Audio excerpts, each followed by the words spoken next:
CM Siddaramaiah ಇವತ್ತು ಮಧ್ಯಾಹ್ನ 3 CM ಸ್ಥಾನಕ್ಕೆ ರಾಜೀನಾಮೆಯನ್ನು ಸಲ್ಲಿಸಲಿದ್ದಾರೆ. ಸಚಿವರ ಇವತ್ತು ಸಭೆಯೇನಿತ್ತು, ಆ ಸಭೆಯಲ್ಲಿ ವಿದಾಯ ಸಭೆಯಲ್ಲಿ ಸಿದ್ದರಾಮಯ್ಯ ಭಾವುಕರಾಗಿದ್ದಾರೆ. ಸಚಿವರ ಜೊತೆ ಮಾತಿನ ವೇಳೆ ಸಿಎಂ ಸಿದ್ದರಾಮಯ್ಯ ಭಾವುಕರಾಗಿರೋದು, ಎಲ್ಲ ಸಚಿವರು ನನಗೆ ಸಹಕಾರವನ್ನು ಕೊಟ್ಟಿದ್ದೀರಿ, ನನ್ನ ಜೊತೆ ಆತ್ಮೀಯರಾಗಿದ್ರಿ, ಸಾಕಷ್ಟು ವಿಚಾರಗಳನ್ನು ಹಂಚಿಕೊಂಡು ಸಿಎಂ ಸಿದ್ದರಾಮಯ್ಯ ಭಾವುಕರಾಗಿದ್ರು. ನನ್ನ ಜೊತೆ ಆತ್ಮೀಯರಾಗಿದ್ರಿ, ನನಗೆ ಸಹಕರಿಸಿದ್ರಿ ಅಂತ ಹೇಳ್ಕೊಂಡು ಪ್ರತಿ ಕ್ಷಣದಲ್ಲೂ ಕೂಡ ನನ್ನ ಜೊತೆ ಆತ್ಮೀಯರಾಗಿದ್ರಿ, ನನ್ನ ಕೆಲಸಕ್ಕೆ ಸಾಥ್ ನೀಡಿದ್ರಿ ಅನ್ನುವಂಥ ವಿಚಾರವನ್ನು ಮುಂದಿಟ್ಕೊಂಡು ಒಂದಷ್ಟು ಮಾತುಗಳನ್ನು ಆಡುವಂತಹ ಸಂದರ್ಭದಲ್ಲಿ ಸಿಎಂ ಸಿದ್ದರಾಮಯ್ಯನವರು ಭಾವುಕರಾಗಿದ್ದಾರೆ. ವಿದಾಯದ ಸಭೆ ಇತ್ತು, ಸಭೆಯಲ್ಲಿ ಸಚಿವರನ್ನ ಉದ್ದೇಶಿಸಿ ಮಾತನಾಡುವಂತಹ ಸಂದರ್ಭದಲ್ಲಿ ಸಿಎಂ ಸಿದ್ದರಾಮಯ್ಯ ಭಾವುಕರಾಗಿದ್ದಾರೆ. ಸಿಎಂ ಜೊತೆಗೆ ಅಲ್ಲಿದ್ದಂತಹ ಸಚಿವರು ಕೂಡ ಕಣ್ಣೀರು ಹಾಕಿದ್ದಾರೆ. ಅವ್ರಿಗೂ ಕೂಡ ದುಃಖ ಇದೆ.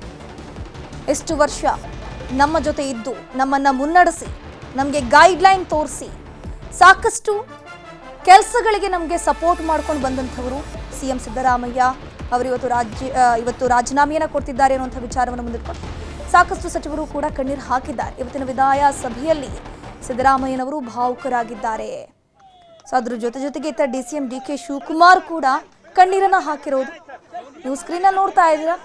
ಆಶೀರ್ವಾದವನ್ನು ಪಡ್ಕೊಂಡು ಬಿಗಿದಪ್ಪಿ ಒಂದು ರೀತಿ ಆನಂದ ಭಾಷ್ಪ ಅಂತಲೂ ಕೂಡ ಹೇಳಬಹುದು. ಇನ್ನೊಂದು ಕಡೆ ಸಚಿವ ಸಂತೋಷ್ ಲಾಡ್ ಅವರು ದುಃಖ ತಪ್ತರಾಗಿರುವಂತಹ ದೃಶ್ಯವನ್ನು ನೀವು ಸ್ಕ್ರೀನಲ್ಲಿ ನೋಡ್ತಾ ಇದ್ರೆ ಅವರಿಗೆ ಈ ಒಂದು ದುಃಖವನ್ನು ತಡ್ಕೊಳಕ್ಕಾಗ್ತಿಲ್ಲ. 2:30 ಸುಮಾರಿಗೆ ಸಿಎಂ ಸಿದ್ದರಾಮಯ್ಯ ರಾಜೀನಾಮೆ ಸಲ್ಲಿಕೆ. ಮಧ್ಯಾಹ್ನ 2:30ಗೆ ಸಿಎಂ ಸಿದ್ದರಾಮಯ್ಯ ಲೋಕಭವನಕ್ಕೆ ಭೇಟಿಯನ್ನ ಕೊಡಲಿದ್ದಾರೆ. ಮಧ್ಯಾಹ್ನ 3 ಗಂಟೆಗೆ ಸಿದ್ದರಾಮಯ್ಯ ಸುದ್ದಿಗೋಷ್ಠಿಯನ್ನ ನಡೆಸ್ತಾರೆ. ರಾಜ್ಯದ ಜನರನ್ನು ಉದ್ದೇಶಿಸಿ ಮಾತನಾಡ್ತಾರೆ. 3 ಗಂಟೆಗೆ 2:30ಗೆ ಸಿಎಂ ಸಿದ್ದರಾಮಯ್ಯ ರಾಜೀನಾಮೆ ಸಲ್ಲಿಕೆ ಪಕ್ಕ. 2:30ಗೆ ಸಿಎಂ ಸಿದ್ದರಾಮಯ್ಯ ಲೋಕಭವನಕ್ಕೆ ಭೇಟಿ ಕೊಡ್ತಾರೆ. ರಾಜೀನಾಮೆಯ ಪ್ರೊಸೀಜರ್ಸ್ಗಳನ್ನ ಮುಗಿಸಿ ಅದಾದ್ಮೇಲೆ ಮಧ್ಯಾಹ್ನ 3 ಗಂಟೆಗೆ ಸಿದ್ದರಾಮಯ್ಯ ರಾಜ್ಯದ ಜನರನ್ನ ಉದ್ದೇಶಿಸಿ ಮಾತನಾಡಲಿದ್ದಾರೆ. ಇದೇ ಕ್ಷಣದಲ್ಲಿ ಸಿಎಂ ಯಾರು ಆಗಬಹುದು ಅನ್ನುವಂಥದ್ದು ಕೂಡ ಅನೌನ್ಸ್ ಆಗಬಹುದು. ಅನೌನ್ಸ್ ಸಿಎಂ ಸಿದ್ದರಾಮಯ್ಯನವರೇ ಮಾಡಬಹುದು. ಸೊ ಎಕ್ಸಾಕ್ಟ್ಲಿ 2:30ಗೆ 2:30ಗೆ ಮಧ್ಯಾಹ್ನ ಸಿಎಂ ಸಿದ್ದರಾಮಯ್ಯ ಲೋಕಭವನಕ್ಕೆ ತೆರಳಿ ಅಲ್ಲಿ ರಾಜೀನಾಮೆಯನ್ನ ಸಲ್ಲಿಕೆ ಮಾಡಲಿದ್ದಾರೆ.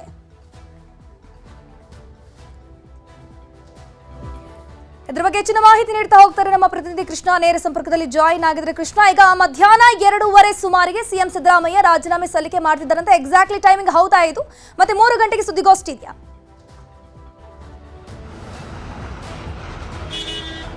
ಖಂಡಿತವಾಗ್ಲೂ ಧನುಶ್ರೀ, ಮಧ್ಯಾಹ್ನ 2:30 ಸುಮಾರಿಗೆ ಈಗ ಅಧಿಕೃತವಾಗಿ ಮುಖ್ಯಮಂತ್ರಿಗಳ ಕಚೇರಿಯಿಂದನೇ ಈಗ ಪ್ರಕಟವಾಗಿರತಕ್ಕಂಥದ್ದು. 2:30 ಸುಮಾರಿಗೆ ಕಾವೇರಿ ನಿವಾಸದಿಂದ ನೇರವಾಗಿ ಲೋಕಭವನಕ್ಕೆ ತೆರಳಿ ಅಲ್ಲಿ ಗವರ್ನರ್ ತಾವರ್ ಚಂದ್ ಗೆಹ್ಲೋಟ್ ಅವರನ್ನ ಭೇಟಿಯನ್ನು ಮಾಡೋದ್ರ ಮುಖಾಂತರವಾಗಿ ಇಲ್ಲೊಂದು ಕಡೆ ತಮ್ಮ ಮುಖ್ಯಮಂತ್ರಿ ಸ್ಥಾನಕ್ಕೆ ರಾಜೀನಾಮೆ ನೀಡುವಂತ ಕೂಡ ಈಗಾಗಲೇ ಮುಖ್ಯಮಂತ್ರಿಗಳು ಮುಂದಾಗಿರ್ತಕ್ಕಂಥದ್ದು. ಇಲ್ಲೊಂದು ಕಡೆ ಗವರ್ನರ್ ಅವರು ಹೊರ ರಾಜ್ಯದ ಪ್ರವಾಸದಲ್ಲಿದ್ದಾರೆ. ಅವ್ರೇನಾದ್ರೂ ಬರಲಿಲ್ಲ ಅಂತಂದ್ರೂ ಕೂಡ ಅವರ ಕಾರ್ಯದರ್ಶಿಗಳಿಗೆ ಎಲ್ಲೊಂದು ಕಡೆ ತಮ್ಮ ರಾಜೀನಾಮೆ ಪತ್ರವನ್ನು ಸಲ್ಲಿಕೆ ಮಾಡಿ ಅದಾದ ಬಳಿಕವಾಗಿ ಮಧ್ಯಾಹ್ನ 3 ಗಂಟೆ ಸುಮಾರಿಗೆ ತಮ್ಮ ಗೃಹ ಕಚೇರಿ ಕೃಷ್ಣದಲ್ಲಿ ಕೊನೆಯ ಸುದ್ದಿಗೋಷ್ಠಿಯನ್ನ ಮಾಡುವಂತ ನಿಟ್ಟಿನಲ್ಲಿ ಮುಖ್ಯಮಂತ್ರಿ ಸಿದ್ದರಾಮಯ್ಯ ಮುಂದಾಗಿರ್ತಕ್ಕಂಥದ್ದು. ಧನುಷ್, ಈಗಾಗಲೇ ನೀವು ಕಾಣಬಹುದಾಗಿದೆ ಒಂದು ರೀತಿ ವಿದಾಯದ ಸಂದರ್ಭ. ಅಂದ್ರೆ ರಾಜ್ಯದಲ್ಲಿ ದೊಡ್ಡ ಮಟ್ಟದ ನಾಯಕರುಗಳು ವಿದಾಯದ ಸಂದರ್ಭದಲ್ಲಿ ಯಾವ ರೀತಿಯ ಸಂದರ್ಭ ಇರುತ್ತೆ ಅನ್ನುವಂಥದ್ದು. ಈ ಹಿಂದೆ ಮಾಜಿ ಮುಖ್ಯಮಂತ್ರಿಗಳಾಗಿರ್ತಕ್ಕಂಥ BS ಯಡಿಯೂರಪ್ಪನವರು ಕೂಡ ಅಧಿಕಾರದಲ್ಲಿ ಇದ್ದಂಥ ಸಂದರ್ಭದಲ್ಲಿ ರಾಜೀನಾಮೆ ಕೊಡುವ ಪ್ರಸಂಗ ಬಂದಂತ ಸಂದರ್ಭದಲ್ಲಿ ಅವರ ಆಪ್ತ ಮಾಡಿದವರು ಕೂಡ ಒಂದು ರೀತಿ ಭಾವನಾತ್ಮಕವಾದಂತಹ ಸಂದರ್ಭ ಕೂಡ ಕಂಡಿದ್ದೀವಿ. ಅದೇ ರೀತಿಯಾಗಿ ಯಡಿಯೂರಪ್ಪನವರು ಕೊನೆಯ ಕ್ಷಣದಲ್ಲಿ ಬ್ಯಾಂಕ್ವೆಟ್ ಅಲ್ಲಿ ಜನರನ್ನು ಅಲ್ಲಿ ಕಾರ್ಯಕ್ರಮ ಉದ್ದೇಶಿಸಿ ನಾನು ಗವರ್ನರ್ಗೆ ಹೋಗ್ತಾ ಇದ್ದೀನಿ, ರಾಜೀನಾಮೆ ಕೊಡ್ತೀನಿ ಮಾತನ್ನು ಹೇಳೋದ್ರ ಮುಖಾಂತರವಾಗಿ ಕಣ್ಣೀರನ್ನು ಹಾಕಿದ್ರು ಯಡಿಯೂರಪ್ಪನವರು. ಈಗ ಮುಖ್ಯಮಂತ್ರಿ ಸಿದ್ದರಾಮಯ್ಯ ಕಣ್ಣೀರನ್ನ ಹಾಕಿಲ್ಲ, ಬದಲಾಗಿ ಅವರ ಆಪ್ತ ಬಳಗದವರು ಇಲ್ಲ ಒಂದ್ ಕಡೆ ಕಣ್ಣೀರು ಹಾಕೋದ್ರ ಮುಖಾಂತರವಾಗಿ ಭಾವನಾತ್ಮಕವಾದಂತಹ ವಿದಾಯದ ಅಭಿನಂದನೆಯನ್ನ ಈಗ ಸಿಎಂ ಸಿದ್ದರಾಮಯ್ಯಗೆ ಸಲ್ಲಿಕೆಯನ್ನ ಮಾಡ್ತಿರ್ತಕ್ಕಂಥದ್ದು. ಬಹಳ ಪ್ರಮುಖವಾಗಿ ಸಚಿವ ಸಂತೋಷ್ ಲಾಡ್ ಅವರು ಈಗಾಗಲೇ ಹೊರಗಡೆ ಬಂದು ಬೆಳಗ್ಗೆಯಿಂದಲೂ ಕೂಡ ಅವ್ರ ಜೊತೆಗಿದ್ರು ಮುಖ್ಯಮಂತ್ರಿಗಳ ಜೊತೆಗೆ. ಮುಖ್ಯಮಂತ್ರಿಗಳು ಮಾತನ್ನು ಕೂಡ ಆಲಿಸಿದ್ರು. ಅಂತಿಮವಾಗಿ ಮುಖ್ಯಮಂತ್ರಿಗಳು ಯಾವಾಗ ತಮ್ಮ ಮುಖ್ಯಮಂತ್ರಿ ಸ್ಥಾನಕ್ಕೆ ರಾಜೀನಾಮೆ ಸಲ್ಲಿಸುವಂತ ವಿಚಾರವನ್ನ ಪ್ರಸ್ತಾಪವನ್ನು ಮಾಡಿದ್ರು. ಅದಾದ ಬಳಿಕವಾಗಿ ಸಭೆಯಲ್ಲಿ ಇದ್ದಂತಹ ಬಹುತೇಕವಾದಂತಹ ಸಚಿವರುಗಳು ಕಣ್ಣೀರನ್ನ ಹಾಕಿದ್ರು. ಈಗ ಮಾಧ್ಯಮಗಳಿಗೆ ಹೊರಗಡೆ ಬಂದಂತ ಸಂದರ್ಭದಲ್ಲಿ ಸಹಜವಾಗಿ ಮೂಲಕವಾಗಿಯೇ ಆ ಒಂದು ವಿಚಾರ ನೋವನ್ನು ತರಿಸಿದೆ. ಒಂದು ರೀತಿ ದುಃಖದಿಂದನೇ ಹೊರಗಡೆ ಬಂದು ಕಣ್ಣೀರು ಹಾಕೋದ್ರ ಮುಖಾಂತರವಾಗಿ ಸಚಿವ ಸಂತೋಷ್ ಲಾಡ್ ಕೂಡ ಹೋಗಿರ್ತಕ್ಕಂಥದ್ದು. ಅದೇ ರೀತಿಯಾಗಿ ಬಹುತೇಕವಾದಂತಹ ಸಚಿವರುಗಳು ಒಂದು ಬಹಳ ದುಃಖದಿಂದನೇ ಸಿಎಂ ಸಿದ್ದರಾಮಯ್ಯ ಹೋಗ್ತಿದ್ರಲ್ಲ, ರಾಜೀನಾಮೆ ಕೊಟ್ಟು ಹೋಗ್ತಿದ್ರಲ್ಲ ಅನ್ನೋ ಮನೋಭಾವನೆಯಲ್ಲಿ ಇದೀಗ ಹೋಗ್ತಿರುವಂತದ್ದು. ಹಾಗಾಗಿ ಆಪ್ತ ಬಳಗ ಇಷ್ಟೊಂದು ದುಃಖದಲ್ಲಿದ್ರು ಕೂಡ ಸಿಎಂ ಸಿದ್ದರಾಮಯ್ಯ ಎಲ್ಲೊಂದ್ ಕಡೆ ತಮ್ಮ ಮನಸ್ಸನ್ನ ಬದಲಾಯಿಸಿಲ್ಲ. ಕಾರಣ ಏನಂತಂದ್ರೆ ಹೈಕಮಾಂಡ್ ಏನ್ ನಡೆಯನ್ನ ತೋರಿದೆ, ಹೈಕಮಾಂಡ್ ಸಂದೇಶವನ್ನು ಕೊಟ್ಟಿದೆ, ಆ ಕೊಟ್ಟ ಮಾತಂತೆ ನಡ್ಕೊಳ್ಬೇಕು ಅನ್ನೋದು ಕಾರಣಕ್ಕೋಸ್ಕರವಾಗಿ ಈಗ ಮಧ್ಯಾಹ್ನ 3 ಗಂಟೆಗೆ ಏನು ಸಿಎಂ ಸಿದ್ದರಾಮಯ್ಯ ಸುದ್ದಿಗೋಷ್ಠಿಯನ್ನು ಕರೆದಿದ್ರೆ ಆ ಒಂದು ಸುದ್ದಿಗೋಷ್ಠಿ ಅತ್ಯಂತ ಮಹತ್ವವನ್ನು ಪಡ್ಕೊಂಡಿದೆ. ಮುಖ್ಯಮಂತ್ರಿಯಾಗಿ ಕೊನೆಯ ಸುದ್ದಿಗೋಷ್ಠಿ ಅಂತ ಹೇಳ್ಬೋದು. ಅದ್ರ ಜೊತೆಗೆ ಇಷ್ಟು ದಿನಗಳ ಕಾಲ ನಡೆದಂತ ಸುದ್ದಿಗೋಷ್ಠಿಗಳು ಬೇರೆ, ಸರ್ಕಾರದ ಯೋಜನೆಗಳು ಮತ್ತೆ ಬೇರೆ ಬೇರೆ ಕಾರ್ಯಕ್ರಮಗಳ ಬಗ್ಗೆ ಸುದ್ದಿಗೋಷ್ಠಿಯನ್ನು ಮಾಡ್ತಿದ್ರು. ಈಗ ಕೊನೆಯ ಕ್ಷಣಕ್ಕೆ ಲೋಕಭವನಕ್ಕೆ ತೆರಳಿ ರಾಜೀನಾಮೆ ಪತ್ರವನ್ನು ಸಲ್ಲಿಕೆ ಮಾಡಿ ಅಂತಿಮವಾಗಿ ತಮ್ಮ ಭಾವನಾತ್ಮಕವಾದಂತಹ ವಿದಾಯವನ್ನು ಹೇಳೋದಕ್ಕೆ ಮುಖ್ಯಮಂತ್ರಿಗಳು ಹೋಗ್ತಾ ಇರುವಂತದ್ದು. ಹಾಗಾಗಿನೇ ಮುಖ್ಯಮಂತ್ರಿಗಳ ಮಧ್ಯಾಹ್ನ 3 ಗಂಟೆಯ ಸುದ್ದಿಗೋಷ್ಠಿ ಅತ್ಯಂತ ಮಹತ್ವ ಮತ್ತೆ ಕುತೂಹಲಕ್ಕೆ ಎಡೆಮಾಡಿಕೊಂಡಿದೆ. ಯಾಕಂದ್ರೆ ರಾಜ್ಯ ಕಂಡ ಅತ್ಯಂತ ನಾಯಕ ಸಿದ್ದರಾಮಯ್ಯ ಅವರು ಮಾಸ್ ಲೀಡರ್ ಅಂತಾನೆ ಗುರುತಿಸಿಕೊಂಡಂತವರು. ಯಾವುದೇ ಒಂದು ರಾಜಕೀಯಕ್ಕೆ ಅವರು ಯಾವುದೇ ಒಂದು ಇದಕ್ಕೆ ಒಪ್ಪಂದಕ್ಕೆ ಕಾರಣ ಆಗಿಲ್ಲ, ಬದಲಾಗಿ ಒಂದು ರೀತಿ ಸೈದ್ಧಾಂತಿಕವಾಗಿ ಹೋರಾಟವನ್ನು ಮಾಡ್ಕೊಡ್ತಾ ಬರ್ತಾ ಇದ್ರು. ಕಾಂಗ್ರೆಸ್ನಲ್ಲಿ 8 ವರ್ಷಗಳ ಕಾಲ ಮುಖ್ಯಮಂತ್ರಿ ಆದಂತವರು ಮತ್ತೆ 2 ಬಾರಿ ವಿರೋಧ ಪಕ್ಷದ ನಾಯಕರಾದಂತವರು. ಈಗ ಎಲ್ಲ ಒಂದ್ ಕಡೆ ಹೈಕಮಾಂಡ್ ನಾಯಕರ ಸೂಚನೆ ಮೇರೆಗೆ ತಮ್ಮ ಮುಖ್ಯಮಂತ್ರಿ ಪದವಿಯನ್ನ ತ್ಯಾಗ ಮಾಡುವಂತ ಅಂದ್ರೆ ತ್ಯಜಿಸುವಂತ ಕೂಡ ಮುಂದಾಗಿದ್ದಾರೆ. ಹಾಗಾಗಿ ಮಧ್ಯಾಹ್ನ 3 ಗಂಟೆ ಸುದ್ದಿಗೋಷ್ಠಿಯನ್ನು ಮಾಡೋದ್ರ ಮುಖಾಂತರವಾಗಿ ರಾಜ್ಯದ ಜನರಿಗೂ ಕೂಡ ಒಂದು ಸಂದೇಶವನ್ನು ಕೊಡಬೇಕಾಗುತ್ತೆ. ಯಾಕಂದ್ರೆ ಇಷ್ಟು ದಿನಗಳ ಕಾಲ ಹುಲಿಯ ಅನ್ನೋ ಒಂದು ಮಾತುಗಳನ್ನ ಆಡೋದ್ರ ಮುಖಾಂತರವಾಗಿ ಅವರ ಅಭಿಮಾನಿಗಳು ಎಲ್ಲ ಹೋದ್ರು ಕೂಡ ಅವರ ಪರವಾಗಿ ಘೋಷಣೆಗಳನ್ನು ಕೂಗುವಂತದ್ದು ಮತ್ತೆ ಮುಖ್ಯಮಂತ್ರಿಗಳ ಪರವಾಗಿ ಘೋಷಣೆ ಕೂಗುವಂತ ನಿಟ್ಟಲ್ಲಿ ಕೂಡ ಹರ್ಷೋದ್ಗಾರ ಕೂಡ ವ್ಯಕ್ತಪಡಿಸ್ತಾ ಇದ್ರು. ಯಾವಾಗ ಸಿಎಂ ಸಿದ್ದರಾಮಯ್ಯ ರಾಜೀನಾಮೆ ಕೊಡ್ತಾರೆ ಅನ್ನೋದು ವಿಚಾರ ರಾಜ್ಯ ಮಟ್ಟದಲ್ಲಿ ದೊಡ್ಡ ಮಟ್ಟದಲ್ಲಿ ಸಂಚಲನಕ್ಕೆ ಕಾರಣವಾದ ಬಳಿಕವಾಗಿ ಅವರ ಅಭಿಮಾನಿಗಳು ಕೂಡ ಸಾಕಷ್ಟು ದುಃಖದಲ್ಲಿರುವಂತದ್ದು. ಅವರ ನಿವಾಸ ಆಗಿರ್ಬೋದು, ಮೈಸೂರಲ್ಲಾಗಿರ್ಬೋದು ಮತ್ತೆ ಬೇರೆ ಬೇರೆ ಜಿಲ್ಲೆಗಳಲ್ಲೂ ಕೂಡ ಸಾಕಷ್ಟು ದುಃಖದಲ್ಲಿರುವಂತದ್ದು ಅಭಿಮಾನಿಗಳು. ಆ ಕಾರಣಕ್ಕೋಸ್ಕರವಾಗಿ ಅಭಿಮಾನಿಗಳಿಗೆ ಒಂದು ಸ್ಪಷ್ಟವಾದ ಸಂದೇಶವನ್ನು ಕೊಡುವಂತದ್ದು, ರಾಜ್ಯದ ಜನರಿಗೂ ಕೂಡ ಸಂದೇಶವನ್ನು ಕೊಡೋದ್ರ ಮುಖಾಂತರವಾಗಿ ಕೊನೆಯ ಸುದ್ದಿಗೋಷ್ಠಿಯನ್ನು ಮಾಡುವಂತ ಕೂಡ ಮುಂದಾಗಿದ್ದಾರೆ. ಇನ್ನೂ ಕೂಡ ಡಿ ಕೆ ಶಿವಕುಮಾರ್ ಅಂದ್ರೆ ಭಾವಿ ಮುಖ್ಯಮಂತ್ರಿಗಳಾಗಿರ್ತಕ್ಕಂಥ ಡಿ ಕೆ ಶಿವಕುಮಾರ್ ಇನ್ನೂ ಕೂಡ ತಮ್ಮ ಏನು ಮುಖ್ಯಮಂತ್ರಿಗಳ ನಿವಾಸ ಕಾವೇರಿ ನಿವಾಸದಿಂದ ಹೊರಗಡೆ ಬಂದಿಲ್ಲ. ಬಹುತೇಕವಾದಂತಹ ಸಚಿವರುಗಳು ಒಬ್ಬೊಬ್ಬರೇ ಈಗಾಗಲೇ ಹೊರಗಡೆ ಬರ್ತಾ ಇದ್ದಾರೆ. ಜಾರ್ಜ್ ಚಲುವರಾಯಸ್ವಾಮಿ, ಸಂತೋಷ್ ಲಾಡು, ರಾಮಲಿಂಗ ರೆಡ್ಡಿ ಹೀಗೆ ಸಾಕಷ್ಟು ಸಂಖ್ಯೆಯಲ್ಲಿ ಸಚಿವರುಗಳು ಕೂಡ ಹೊರಗಡೆ ಬರ್ತಾ ಇದ್ದಾರೆ. ಅವರು ಕೂಡ ಒಂದು ರೀತಿ ಭಾವನಾತ್ಮಕವಾಗಿ ಹೋಗಿರುವಂತದ್ದು. ಒಂದ್ ಕಡೆ ಕೆಲ ಸಚಿವರಿಗೆ ಆತಂಕ ಇದೆ, ತಮ್ಮ ಮಂತ್ರಿ ಸ್ಥಾನ ಕಳೆದುಕೊಳ್ತೀವಿ ಅನ್ನೋದು. ಮತ್ತೊಂದು ಕಡೆ ಸಿದ್ದರಾಮಯ್ಯನಂತ ನಾಯಕ ಇನ್ನು ಮುಂದೆ ಸಿಗಲ್ವಲ್ಲ, ಅವ್ರಿಲ್ಲ ಅಂತಂದ್ರೆ ಮುಂದೆ ಏನಾರು ಮಾಡಬೇಕು. ಯಾಕಂದ್ರೆ ಸಂತೋಷ್ ಲಾಡ್ ಅವರೆಲ್ಲರೂ ಕೂಡ ಒಂದು ರೀತಿ ಸಿದ್ದರಾಮಯ್ಯ ಮನೆ ಮಗನಾಗಿ ಗುರುತಿಸಿಕೊಂಡಂತವ್ರು. ಯತೀಂದ್ರ ಸಿದ್ದರಾಮಯ್ಯ ಬರೀ ಯೋಗ ಅದೇ ರೀತಿಯಾಗಿ ಸಂತೋಷ್ ಲಾಡ್ ಕೂಡ ಅದೇ ರೀತಿಯಾಗಿ ಗುರುತಿಸಿಕೊಂಡಿದ್ರು. ಮತ್ತೆ ಸಿದ್ದರಾಮಯ್ಯ ಯಾವುದೇ ಒಂದು ಕೆಲಸ ಕೊಟ್ಟಂತವ್ರು ಕೂಡ ಸಮರ್ಥವಾಗಿ ನಿಭಾಯಿಸ್ತಾ ಇದ್ದಂತವ್ರು. ಮತ್ತೆ ಸಂತೋಷ್ ಲಾಡ್ ಕೂಡ ಇಲ್ಲೊಂದ್ ಕಡೆ ಬರುವಂತ ದಿನಗಳಲ್ಲಿ ಮುಖ್ಯಮಂತ್ರಿ ಸಿದ್ದರಾಮಯ್ಯ 2028 ಕೂಡ ಮುಂದುವರಿತಾರೆ ಅನ್ನೋ ಆಶಾಭಾವನದಲ್ಲಿ ಇದ್ರು. ಈಗ ಯಾವಾಗ ಸಿದ್ದರಾಮಯ್ಯ ಅವರು ಈಗ ತಮ್ಮ ಮುಖ್ಯಮಂತ್ರಿ ತ್ಯಜಿಸೋದಕ್ಕೆ ಸ್ಥಾನವನ್ನು ತ್ಯಜಿಸಕ್ಕೆ ಮುಂದಾಗಿದ್ದಾರೆ, ಹಾಗಾಗಿ ಅವರ ಆಪ್ತ ಬಳಗ ಕೂಡ ದೊಡ್ಡ ಮಟ್ಟದ ಶಾಖಗೆ ಒಳಗಾಗಿರ್ತಕ್ಕಂಥದ್ದು. ಹಾಗಾಗಿ ಬರ್ತಕ್ಕಂಥ ದಿನಗಳಲ್ಲಿ ಆಗ ಹೈಕಮಾಂಡ್ ವಿಚಾರ ಆಗಿರ್ಬೋದು, ಮತ್ತೆ ಹೈಕಮಾಂಡ್ ಏನ್ ಸಂದೇಶವನ್ನು ಕೊಟ್ಟಿದೆ, ಮತ್ತೆ ಮುಂದಿನ ನಡೆದ 2 ವರ್ಷಗಳ ಆಡಳಿತ ನಡೆಸುವಂತವ್ರು ಯಾರು, ಅವರಿಗೆ ಸಹಕಾರವನ್ನು ಕೊಡುವಂತದ್ದು. ಹೀಗೆ ಒಂದಷ್ಟು ವಿಚಾರಗಳ ಬಗ್ಗೆ ಸಿಎಂ ಸಿದ್ದರಾಮಯ್ಯ ಮಧ್ಯಾಹ್ನ 3 ಗಂಟೆಗೆ ಸುದ್ದಿಗೋಷ್ಠಿಯಲ್ಲಿ ತಿಳಿಸುವಂತ ಸಾಧ್ಯತೆ ಇದೆ. ಹಾಗಾಗಿ ಸಿದ್ದರಾಮಯ್ಯ ಅವರ ಸುದ್ದಿಗೋಷ್ಠಿ ಅತ್ಯಂತ ಮಹತ್ವವನ್ನ ಪಡ್ಕೊಂಡಿರುವಂತದ್ದು. ಧನುಶ್ರೀ ಕೃಷ್ಣ, ಒಂದ್ ಕಡೆ ಸಿಎಂ ಸಿದ್ದರಾಮಯ್ಯ ವಿದಾಯ ಸಭೆಯಲ್ಲಿ ಸಾಕಷ್ಟು ಮಾತುಗಳನ್ನು ಆಡಿದ್ರು. ಅದ್ರ ಜೊತೆಗೆ ಮುಂಬರುವ ಸಿಎಂಗೆ ಸಹಕಾರ ನೀಡಿ ಅಂತ ತಮ್ಮ ಪರವಾಗಿರುವಂತದ್ರ ಜೊತೆಗೆ ಓವರ್ ಆಲ್ ಸಚಿವರಿಗೆ ಎಲ್ರಿಗೂ ಕೂಡ ಒಂದು ಬುದ್ಧಿ ಮಾತನ್ನ ಹೇಳುವಂತ ಕೆಲಸ ಮಾಡಿದ್ರು. ಈ ಸಭೆಯಲ್ಲಿ ಡಿ ಕೆ ಶಿವಕುಮಾರ್ ಏನೆಲ್ಲ ಮಾತನಾಡಿದ್ದಾರೆ, ಅದ್ರ ಬಗ್ಗೆ ಏನಾದರೂ ಮಾಹಿತಿ ಸಿಕ್ಕಿದೆಯಾ?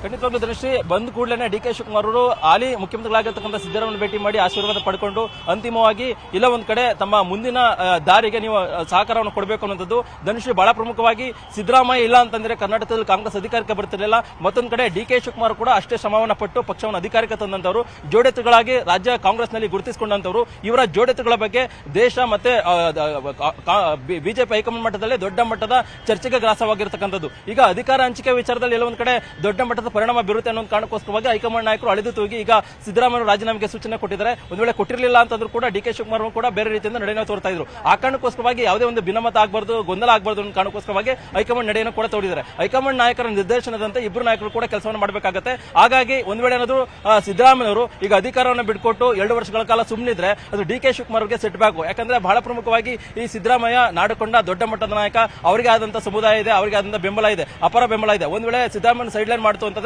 ಡಿ ಕೆ ಶಿವಕುಮಾರ್ಗೂ ಕೂಡ ದೊಡ್ಡ ಮಟ್ಟದ ಹಿನ್ನಡೆ ಕೂಡ ಆಗುತ್ತೆ. ಆ ಕಾರಣಕ್ಕೋಸ್ಕರವಾಗಿ ಅವರನ್ನು ವಿಶ್ವಾಸವನ್ನು ಕೂಡ ಡಿ ಕೆ ಶಿವಕುಮಾರ್ ತೆಗೆದುಕೊಳ್ಬೇಕು. ಹಾಗಾಗಿ ಇವತ್ತಿನ ಉಪಹಾರ ಕೂಟದ ಸಭೆಯಲ್ಲೂ ಕೂಡ ಸಿಎಂ ಸಿದ್ದರಾಮಯ್ಯ ಅವರು ಭಾವನಾತ್ಮಕವಾಗಿ ಮಾತಾಡಿದ ಸಂದರ್ಭದಲ್ಲಿ ಹೈಕಮಾಂಡ್ ಏನು ಸಂದೇಶವನ್ನು ಮಾಡ್ತು, ಮತ್ತೆ ಏನ್ ಚರ್ಚೆ ಆಯಿತು, ಮತ್ತೆ ನಾನು ರಾಜೀನಾಮೆ ಕೊಡುವಂತ ವಿಚಾರ ಯಾಕೆ ಅನ್ನೋ ಒಂದು ಕಾರಣವನ್ನ ವಿಚಾರ ಮುಂದಿಟ್ಟಂತ ಸಂದರ್ಭದಲ್ಲಿ ಕೂಡ ಡಿ ಕೆ ಶಿವಕುಮಾರ್ ಅವರು ಅಷ್ಟೇ ಭಾವನಾತ್ಮಕವಾಗಿ ಸಿದ್ದರಾಮಯ್ಯ ಜೊತೆ ಮಾತಾಡೋದ್ರ ಮುಖಾಂತರವಾಗಿ ಎಲ್ಲೊಂದು ಕಡೆ ಬರ್ತಕ್ಕಂಥ ದಿನಗಳಲ್ಲಿ ಕೂಡ ನೀವು ಸಹಕಾರವನ್ನ ಕೊಡಬೇಕು ನಿಟ್ಟಲ್ಲಿ ಕೂಡ ಸಿಎಂ ಸಿದ್ದರಾಮಯ್ಯ ಮನವಿಯನ್ನು ಕೂಡ ಮಾಡ್ಕೊಂಡಿದ್ದಾರೆ. ಹಾಗಾಗಿ ಆ ಒಂದು ಮನವಿಯ ಆಧಾರದ ಮೇಲೆ ಮುಂದೆ ಸಿಎಂ ಸಿದ್ದರಾಮಯ್ಯ ಏನ್ ನಡೆ ತೋರ್ತಾರೆ ಅನ್ನೋದು ಅನ್ನುವಂಥದ್ದು ಈಗಿರ್ತಕ್ಕಂಥ ಕುತೂಹಲ. ಯಾಕಂದ್ರೆ ನಿನ್ನೆ ದಿನ ನೆಹರು ಕಾರ್ಯಕ್ರಮಕ್ಕೆ ಪಕ್ಷದ ಕೆಪಿಸಿಸಿ ಕಚೇರಿಯಲ್ಲಿ ಕಾರ್ಯಕ್ರಮ ನಡೆಯಿತು. ಅಂತ ಒಂದು ಕಾರ್ಯಕ್ರಮಕ್ಕೆ ಸಿಎಂ ಸಿದ್ದರಾಮಯ್ಯ ಕೂಡ ಹೋಗಿಲ್ಲ. ಕಾರಣ ಏನಂತಂದ್ರೆ ರಾಹುಲ್ ಗಾಂಧಿ ಅವರು ಇದ್ದಕ್ಕಿದ್ದಂಗೆ ಹಿಂಗೆ ಹೇಳ್ಬಿಟ್ರಲ್ಲ ಅನ್ನೊಂದು ಬೇಜಾರಲ್ಲಿ ಸಿಎಂ ಸಿದ್ದರಾಮಯ್ಯ ಇದ್ದಾರೆ. ಆದ್ರೆ ಎಲ್ಲ ಒಂದ್ ಕಡೆ ಅದನ್ನ ಬೇಜಾರನ್ನ ಹೊರಗಡೆ ತೋರುವಂತ ಒಂದು ಕೆಲಸವನ್ನು ಕೂಡ ಮಾಡ್ತಿಲ್ಲ ಸಿಎಂ ಸಿದ್ದರಾಮಯ್ಯ ಅವರು. ಹಾಗಾಗಿನೇ ಸಾಕಷ್ಟು ಕುತೂಹಲ ಕೆಡೆ ಮಾಡಿಕೊಟ್ಟಿದೆ.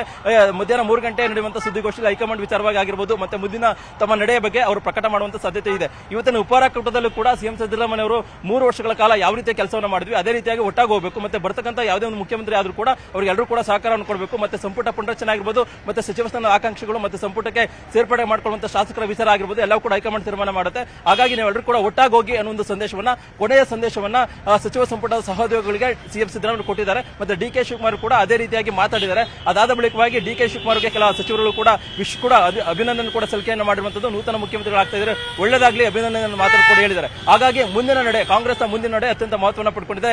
ಡಿ.ಕೆ. ಶಿವಕುಮಾರ್ ಮುಖ್ಯಮಂತ್ರಿ ಆದ ಬಳಿಕವಾಗಿ ಯಾರೆಲ್ಲ ಸಂಪುಟಕ್ಕೆ ಸೇರ್ಪಡೆ ಮಾಡ್ಕೊಳ್ತಾರೆ ಹಾಗೆ ಈಗ ಅನ್ನುವಂಥದ್ದು. ಈಗ ಶಾಸಕಾಂಗ ಪಕ್ಷದ ಸಭೆ ಕರೆಯಬೇಕು ಅನ್ನುವಂಥದ್ದು ಗೊಂದಲ ಇದೆ ಕಾಂಗ್ರೆಸ್ ಮಟ್ಟದಲ್ಲೂ ಕೂಡ. ಹಾಗಾಗಿ ಈಗ ಸಿಎಂ ಸಿದ್ದರಾಮಯ್ಯ ಸುದ್ದಿಗೋಷ್ಠಿಯ ಬಳಿಕವಾಗಿ ಮುಂದಿನ ಪ್ರಕ್ರಿಯೆಗಳು ಈಗ ಕಾಂಗ್ರೆಸ್ನಲ್ಲಿ ನಡೆಯುವಂತದ್ದು. ಧನುಶ್ರೀ. ಓಕೆ ಕೃಷ್ಣ, ಹಾಗೆ ಸಂಪರ್ಕದಲ್ಲಿ ಮಾತನಾಡಿಸ್ತಾ ಹೋಗ್ತೀನಿ.